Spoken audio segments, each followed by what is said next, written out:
My husband threw a plate at me. His mom whispered. I kept quiet for years. You'll learn to too. But I decided that night I'd never be like her. My husband, Ryan, threw a plate at me.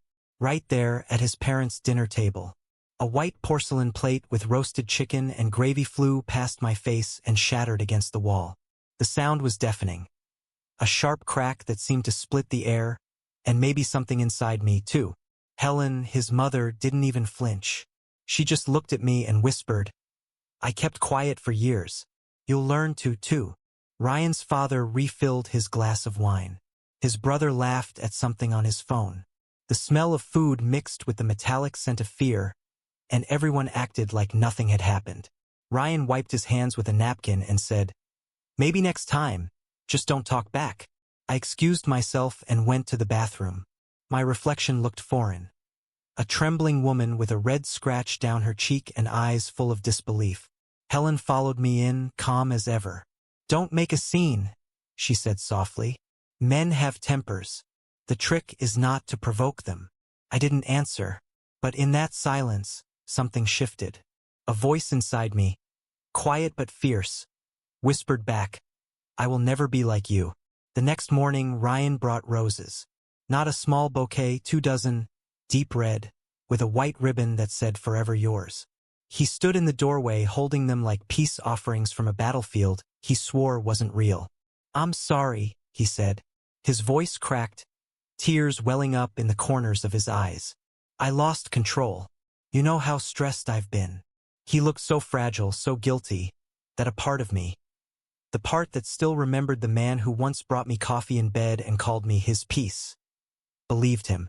I took the flowers. I told him it was okay. And I meant it for about a week. Then came dinner at La Cocina, our favorite restaurant. I ordered salmon. He'd wanted me to order steak. Under the table, his hand clamped around my wrist, hard.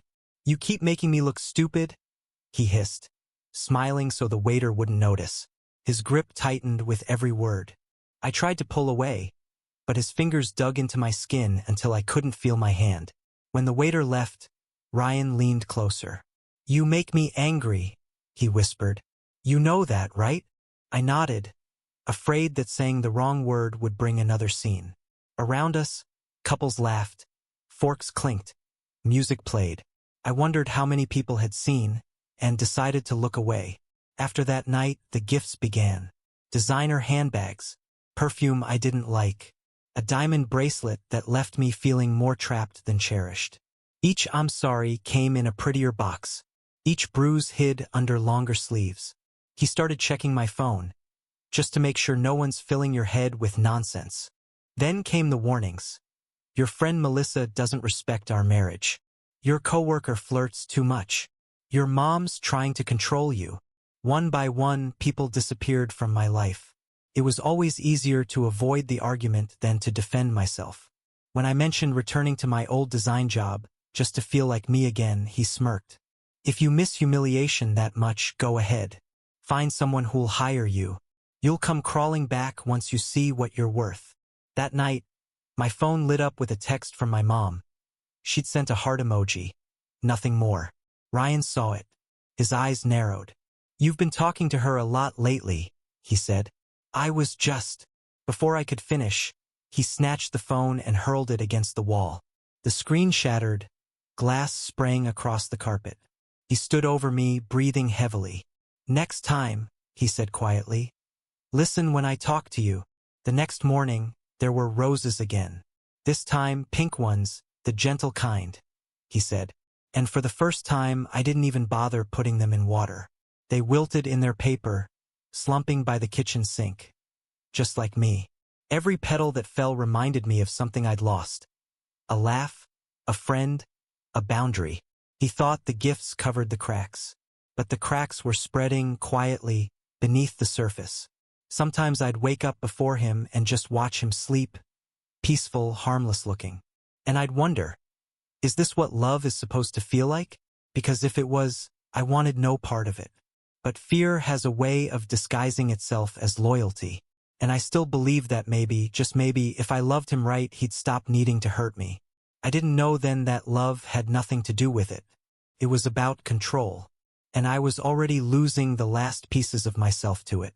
Our house in the Seattle suburbs turned into a cage. From the outside, it looked perfect: gray siding, trimmed hedges, a welcome mat that said "Home Sweet Home." But inside it was all rules. Invisible bars. Ryan controlled everything: the passwords, the bank account, even the thermostat. He tracked every dollar I spent, every text I sent, every errand I ran. If I stayed too long at the grocery store, he'd ask for the receipt, then the mileage on the car. It wasn't yelling that scared me the most. It was his calm voice when he was angry.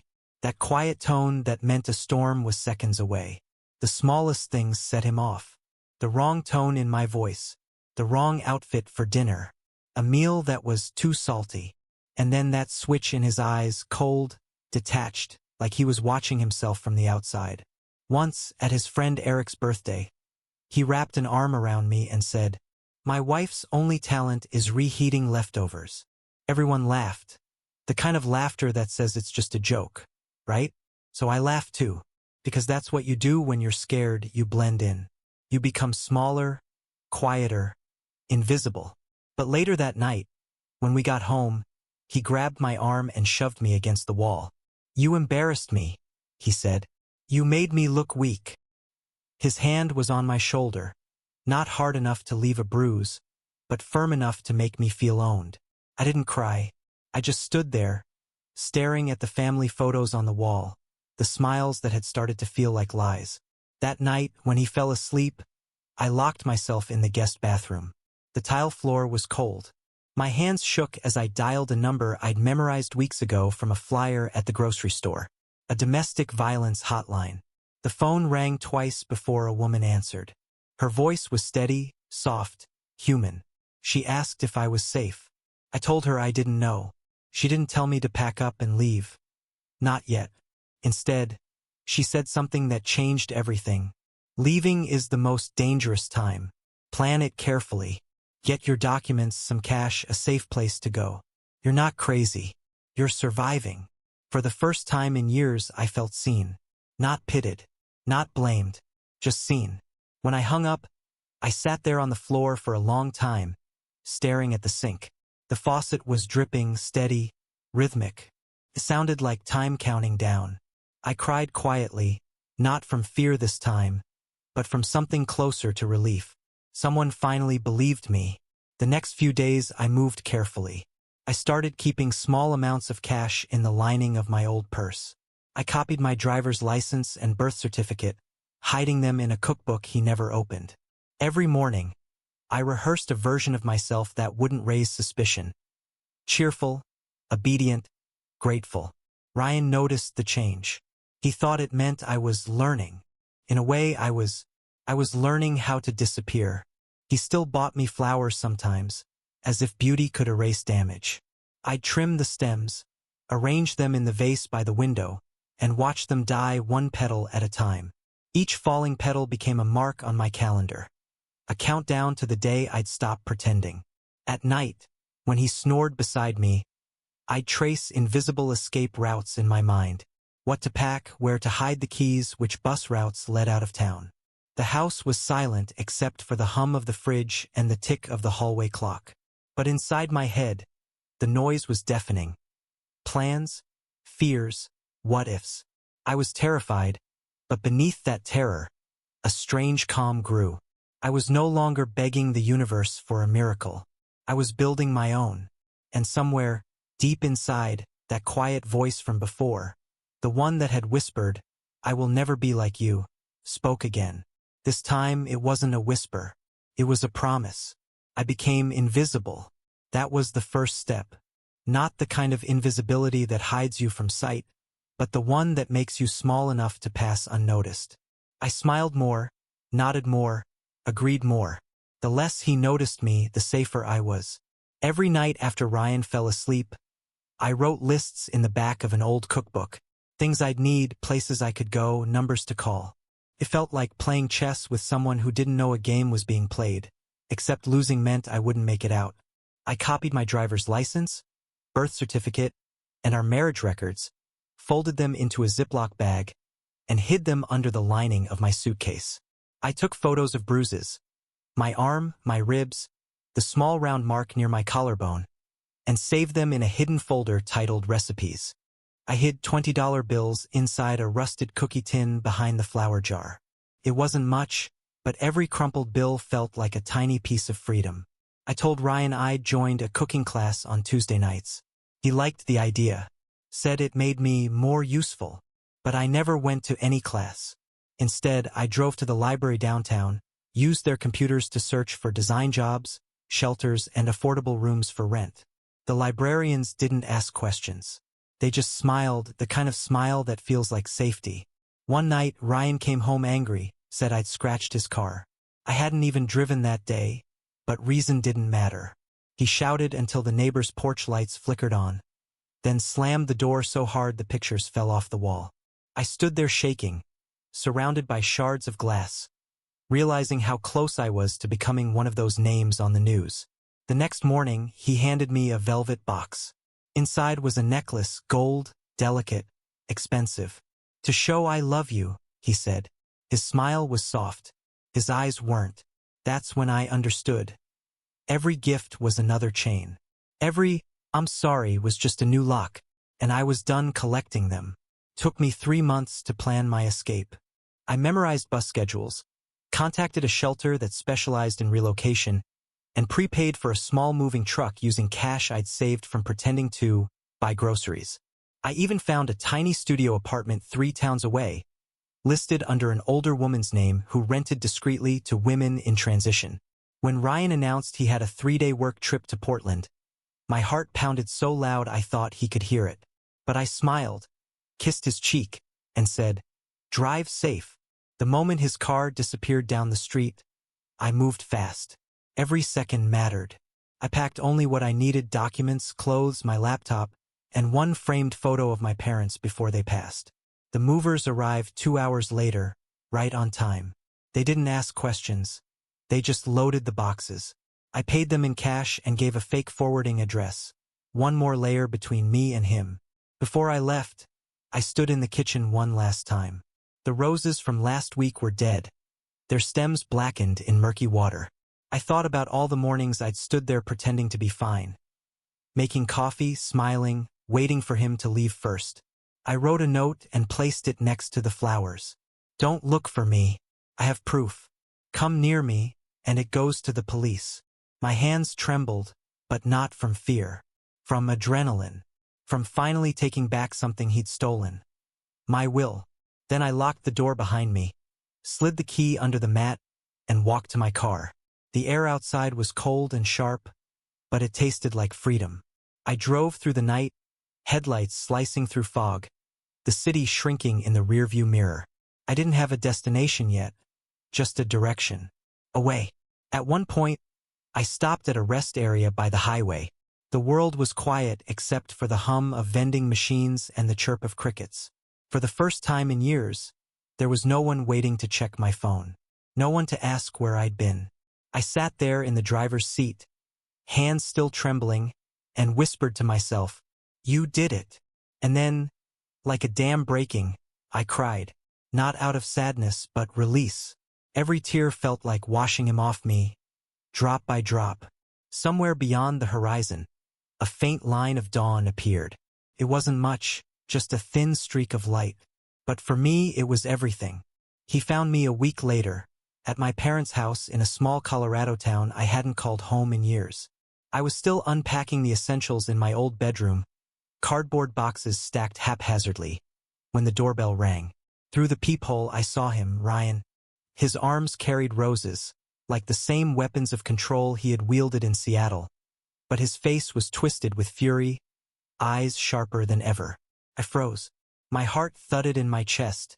But before I could think, the door swung open. "Stay back!" My dad bellowed from behind me, baseball bat raised like a shield. His other hand held a freshly signed temporary restraining order.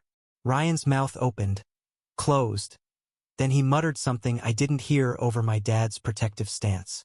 The look on my parents' faces, hard, unwavering, made something inside me click. This time, there was no room for fear to paralyze me. That began the court battle. Ryan claimed I was mentally unstable, that my departure was some calculated stunt, that I was fabricating abuse to ruin his life.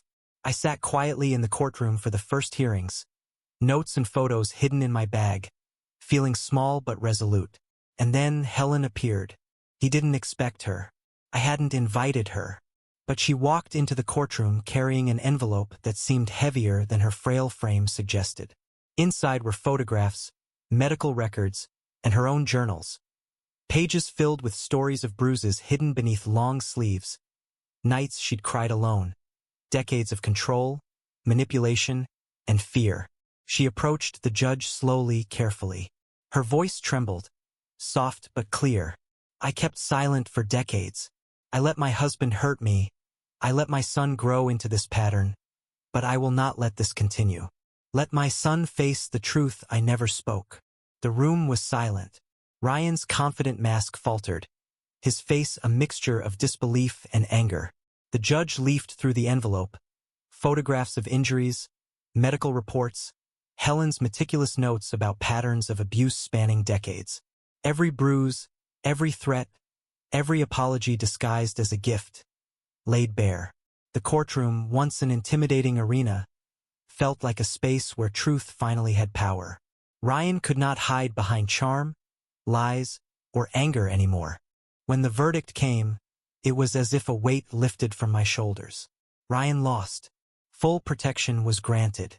Therapy compensation was awarded. For the first time in years, I felt safe in my own skin, in my own home, in my own life. Outside the courthouse, Helen reached for my hand. "You're stronger than I was," she said, eyes glistening. "I kept quiet for too long. Don't make my mistake." I nodded, tears spilling down my face. For the first time, the pattern was broken. And somewhere inside me, I felt something I hadn't allowed myself to feel in years. Peace. Not just the absence of fear, but the presence of possibility. A life where I could make choices without trembling. Where my body and mind were mine again. Where roses no longer meant chains, and apologies didn't come wrapped in danger. I left the courthouse and took a deep breath of Colorado air, crisp and sharp. Filling my lungs with freedom I thought I'd lost forever. The mountains rose around me, steady and eternal. And in that stillness I realized, some patterns can be broken. And some voices, quiet, trembling, almost too late, can finally be heard. I moved into a small one-bedroom apartment in Denver. Nothing fancy, just sunlight, quiet walls, and space that was mine. The first night there, I sat on the floor surrounded by boxes, drinking cheap wine out of a coffee mug, listening to the silence. It wasn't empty. It was peaceful. No footsteps pacing the hallway. No keys turning the lock with dread. Just me breathing freely for the first time in years. Within a few months, I opened a small design studio downtown. At first, it was just me and a second-hand laptop, freelancing for anyone who'd take a chance. Then the clients came, small businesses, cafes, nonprofits. I built something from nothing, one layout, one sketch, one sleepless night at a time. And then came Milo, a rescue cat from the shelter, small, gray, with wide, wary eyes. The volunteer said he'd been mistreated before. When I reached out, he flinched. So did I. We understood each other instantly. Two creatures learning that the world could be gentle again.